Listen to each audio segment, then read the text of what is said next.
नमस्कार मित्रों। अभी तक हमने वृष राशि में चंद्रमा के 12 भावों में चर्चा की है। अब इस वीडियो में हम चंद्रमा के मिथुन राशि के 12 भावों में फल की चर्चा करेंगे।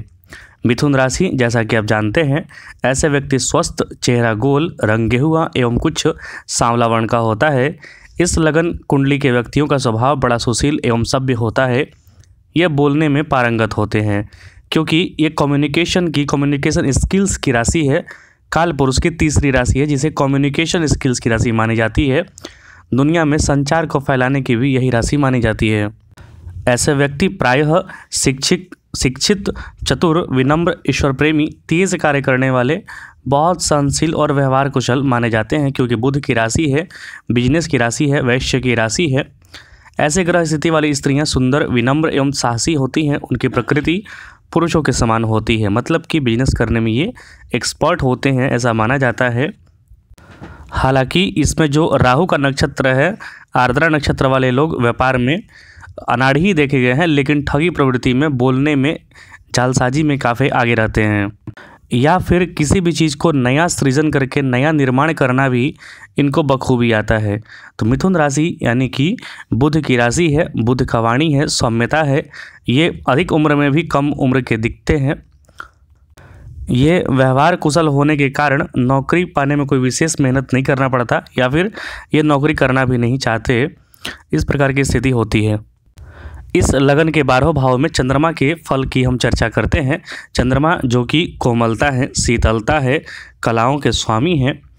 अब इस लगन कुंडली में जो मिथुन लगन की कुंडली है, इसमें यह द्वितीय भाव के स्वामी हुए, मतलब आपके परिवार के स्वामी हुए, पैतृक संपत्ति के स्वामी हुए, आपके बचपन के स्वामी हुए, आपकी वाणी के स्वामी हुए। तो इन सारी चीज़ों में वो विनम्रता, नम्रता, सुशीलता ले आते हैं। अब यदि लगन में आकर बैठ गए तो मतलब आपका परिवार, आपका पैतृक संपत्ति आपके लगन में आकर बैठ गया, तो ये सब आपको बिना बगले, बिना मांगे, बिना परिश्रम के ही मिल जाएंगे। व्यक्ति यहाँ पर अच्छा गृहस्थ सुख प्राप्त करता है, उसका शरीर बलिष्ठ होता है। विवेकशील होने के साथ साथ वह दुष्कर कार्य, मतलब कि कठिन कार्य भी बड़ी आसानी से कर लेता है क्योंकि पैतृक संपत्ति, परिवार का सहयोग उससे हमेशा प्राप्त होते रहता है। यहाँ से जो सप्तम दृष्टि डाल रहा है, वो जहाँ की मित्र दृष्टि उसके पड़ रही है, तो व्यक्ति कारोबार या नौकरी में अच्छी प्रगति करता है। वह सुखी, धनी तथा कीर्तिवान होता है। उसे परिवार का अच्छा सुख सहयोग भी प्राप्त होता है और उसे भार्या जो मिलती है या फिर पार्टनर कह लीजिए, जो मिलता है या मिलती है, वो भी धार्मिक प्रवृत्ति के होते हैं। अब यदि सूर्य आपके दूसरे भाव या मतलब कि वह स्वयं की राशि में जाकर स्वराशि में विराजमान हो जाए, यहाँ चंद्रमा के बैठने से थोड़ी समस्या होती है। कारण क्योंकि चंद्रमा सप्तम घर जो होता है और द्वितीय घर जो होता है वो मारक माना जाता है, और द्वितीय घर सामान्य मारक माना जाता है। तो चंद्रमा यहाँ पर बैठकर थोड़ी मारकत्व वाली फल भी देंगे, थोड़ी पारिवारिक सुख को कम कर सकते हैं। हालांकि धन संबंधी और लिक्विडिटी संबंधी, मतलब कि कैश संबंधी परेशानियां बिल्कुल नहीं देते। उन सब का स्थिति ठीक रहता है, धन का योग ठीक रहता है। लेकिन सप्तम दृष्टि जो यहाँ से डाल रहे हैं वो अष्टम भाव पर, तो उसके कारण से कोई भी काम में जल्दी सफल नहीं हो पाते हैं। ये दैनिक जीवन में इन्हें मुसीबतों का सामना करना पड़ता है। जटिल समस्याओं से व्यक्ति मानसिक चिंताओं एवं समस्याओं का शिकार होने लगता है। लेकिन धीरे धीरे ग्रह स्थिति फिर से सुधरने लगती है। मतलब यहाँ पर संघर्ष की स्थिति चंद्रमा बनाते हैं। किसी भी कार्य को करने के लिए आपको संघर्ष करना पड़ता है, जल्दी सफलता, त्वरित सफलता नहीं मिलती है। अब यदि चंद्रमा आपके तीसरे भाव में जाकर बैठ गए तो ये अपने घर से द्वितीय हैं, मतलब कि द्वितीय से द्वितीय हैं, तो चंद्रमा यहाँ पर मजबूत हो गए। चंद्रमा यहाँ पर मजबूत होने से व्यक्ति व्यवहार कुशल हो जाता है, संचार में या फिर वाणी में काफ़ी प्रबल होता है। और तीसरे भाव से हम प्रवचन करता भी देखते हैं, मतलब ज्ञान देना, हर जगह ज्ञान बांटना भी देखते हैं।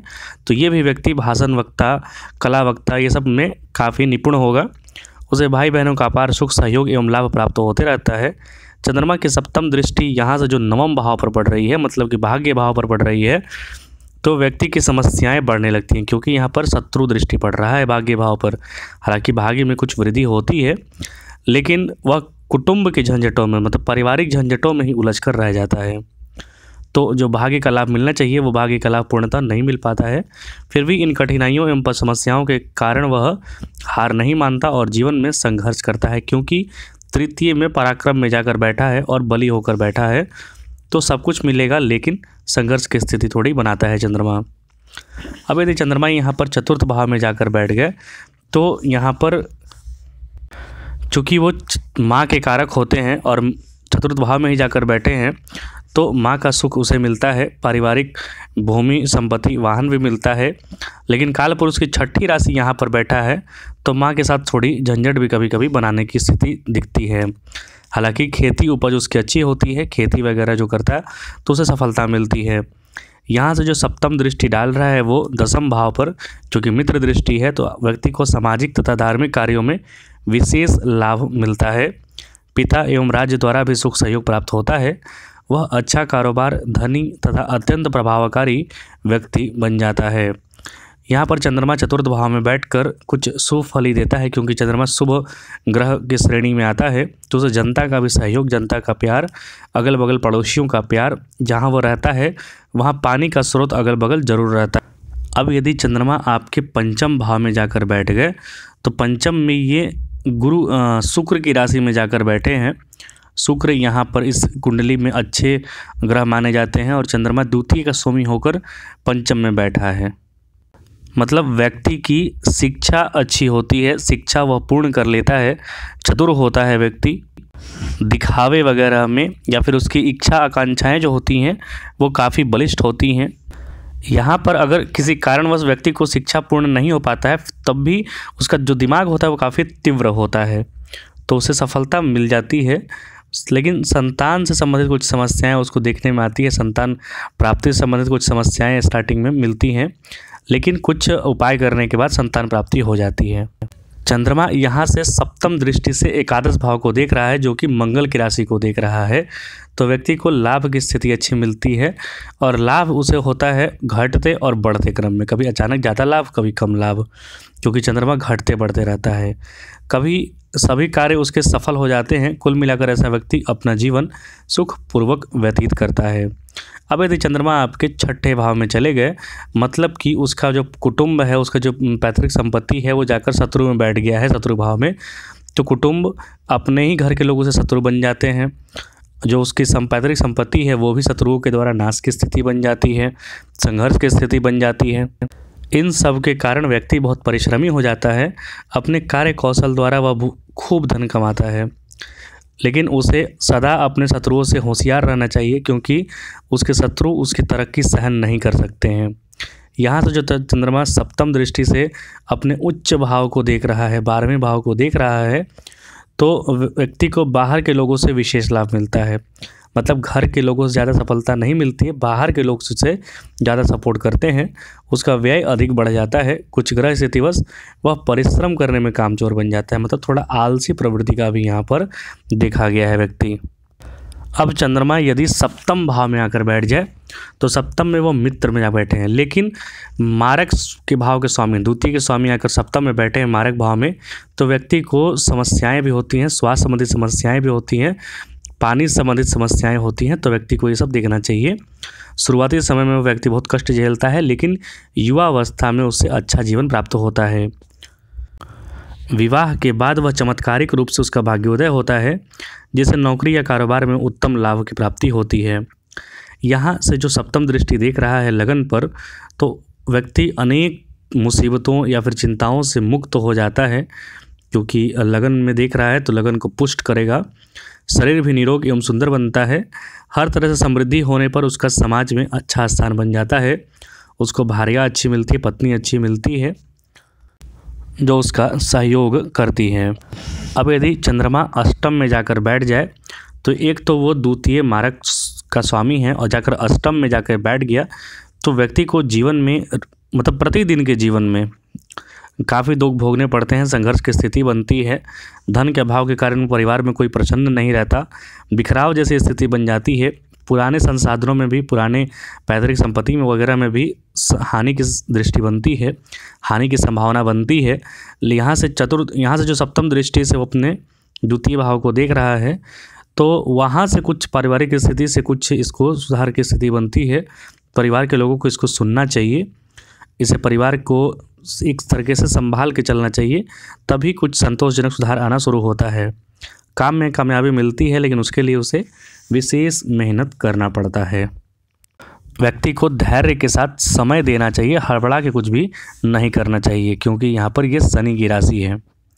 हालांकि ऐसे व्यक्ति कर्मठ भी होते हैं, क्योंकि मकर राशि में गया है चंद्रमा। अब यदि चंद्रमा नवम भाव में चले गए तो यहाँ पर शनि की राशि में गए हैं, तो बहुत अच्छा फल तो नहीं कहा जा सकता, लेकिन धार्मिक मामलों में काफ़ी अच्छा फल देते हैं। व्यक्ति अपने दुखों को दूर करने के लिए कई तरीके से पूजा अनुष्ठान कराता है। अब प्रायः देखा जाता है कि द्वितीय का स्वामी अगर नवम में जाकर बैठा है तो उसका जो बचपन का होता है थोड़ा समस्याग्रस्त बीतता है। धन बढ़ोतरी के लिए वह धर्म और भगवान का सहारा लेता है, मतलब कि धार्मिक होता है। चंद्रमा की सप्तम दृष्टि जो पड़ रही है तृतीय भाव पर, तो व्यक्ति को कुछ राहत भी महसूस होता है, भाई बहनों का सुख भी मिलता है, उसकी व्यवहार कुशलता बढ़ जाती है, इस कारण वह जीवन में कामयाब हो पाता है। चंद्रमा के लिए जो सारे फल बताए जा रहे हैं उसमें चंद्रमा कितना बलाबल लेके बैठा हुआ है ये भी देखना होता है। अगर वह पूर्णिमा के आसपास है, पूर्णिमा के 6 दिन आगे या पीछे, तो वो बली माना जाता है, और अमावस्या के 6-7 दिन आगे या पीछे वो थोड़ा कमज़ोर माना जाता है, पक्ष से बली माना जाता है या फिर पक्ष से हीन माना जाता है। 2 स्थिति बनती है, तो यहाँ पर ये दोनों चीज़ें देखनी होंगी, चंद्रमा मजबूत है या नहीं। चंद्रमा यदि 12वें मतलब 10वें भाव में जाकर बैठ जाए, मतलब मीन राशि में यहाँ पर आपकी कुंडली में जाकर बैठ जाए, तो व्यक्ति जो भी कार्य करता है शुरुआत में उसे सफलता मिलने लगती है।